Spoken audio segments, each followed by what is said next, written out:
Hi friends, இன்றைக்கி நம்ம பார்க்க போகிறது ஒரு எம்மியான புளி தண்ணி ரெசிபி தான். இதை பார்க்குறதுக்கு முன்னாடி நம்ம சேனலை இன்னும் சப்ஸ்கிரைப் பண்ணாதவங்க கண்டிப்பாக சப்ஸ்கிரைப் பண்ணி லைக் பண்ணி உங்களோட ஃப்ரெண்ட்ஸ் அண்ட் ஃபேமிலி கூடவும் என்னோடய சேனலை ஷேர் பண்ணிக்கோங்க.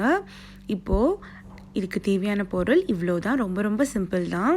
சின்ன வெங்காயம் இருந்தால் ரொம்ப ரொம்ப டேஸ்ட்டாக இருக்கும். ஒரு 8 சின்ன வெங்காயம் தேவைப்படும், 8 பல் பூண்டு, அப்புறம் புளி தான் மெயின். இது வந்து ஒரு பெரிய லெமன் சைஸை நான் வந்து கரைச்சி எடுத்துருக்கிறேன். இது கூடவே கருவேப்பிலை, கொத்தமல்லியும், காரத்துக்கு வந்து நான் வந்து பெரிய பச்சை மிளகாயில் ஒரு 4 எடுத்துருக்கேன். நல்லா காரமானது. உங்களுக்கு வந்து இது பச்சை மிளகாய் வேண்டாம் அப்படின்னா நீங்கள் காஞ்ச மிளகாய் கூட எடுத்துக்கலாம். இதுக்கு பதிலாக வேறு எதுவுமே இதுக்கு தேவைப்படாது. காயப்பொடி மட்டும் தேவைப்படும். ரொம்ப சிம்பிளாக செஞ்சிடலாம். கண்டிப்பாக ட்ரை பண்ணுங்கள்.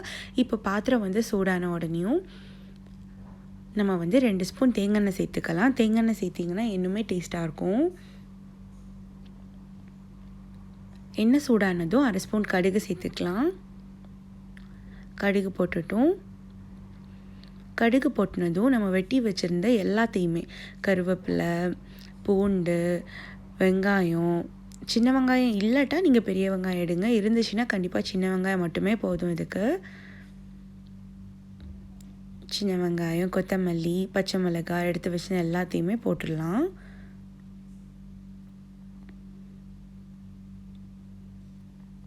நல்லா வதக்கிடுங்க.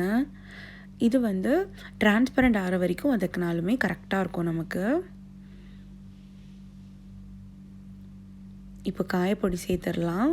ஒரு 1/4 ஸ்பூன் போல் காயப்பொடி சேர்த்துக்கோங்க.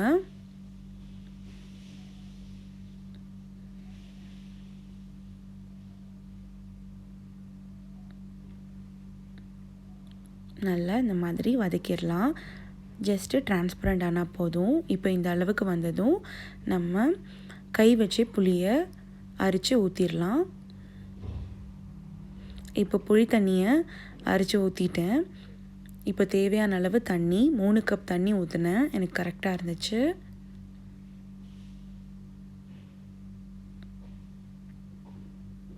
தேவையான அளவு உப்பு சேர்த்துக்கலாம். நான் வந்து கரெக்டாக 1.5 ஸ்பூன் போட்டேன். எனக்கு கரெக்டாக இருந்துச்சு. இந்த மாதிரி ஒரு குட்டி ஸ்பூனில் 1.5 ஸ்பூன் போட்டேன். உங்களுக்கு பார்த்து செக் பண்ணி போட்டுக்கோங்க. இது வந்து லைட்டாக மிதக்கூடி ஒரு கொதி வந்ததும் நம்ம வந்து ஆஃப் பண்ணிடலாம். இது கூட எல்லா நான்வெஜ்ஜுமே சைட் டிஷ்க்கு சூப்பராக இருக்கும். இதை கப்பில் அப்படியே நீங்கள் குடிக்கலாம். அவ்வளோ டேஸ்ட்டாக இருக்கும். அவியல் இருக்குதுல்ல, அது கூட இதுக்கு ரொம்ப ரொம்ப டேஸ்ட்டாக இருக்குங்க. நான் வந்து இன்றைக்கி மட்டன் லிவர் பண்ணலாம் அப்படின்னு நினச்சிட்ருக்கேன்.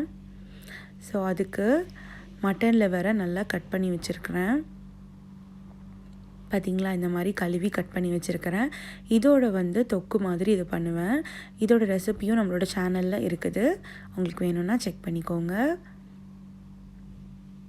இப்போ இந்த மாதிரி மதக்கொடி கொதிச்சதுக்கப்புறமா நம்ம வந்து ஸ்டவ் ஆஃப் பண்ணி மூடி வச்சிடலாம். இவ்வளோ தான். ரொம்ப ஈஸியில் ரொம்ப ரொம்ப டேஸ்ட்டாக இருக்கும். ரசத்தை விட இது எனக்கு ரொம்ப ரொம்ப பிடிச்சது. நீங்களும் கண்டிப்பாக ட்ரை பண்ணி பார்த்துட்டு எப்படி இருக்குன்னு கமெண்ட்டில் சொல்லுங்கள். தேங்க்ஸ் ஃபார் வாட்சிங். Keep smiling.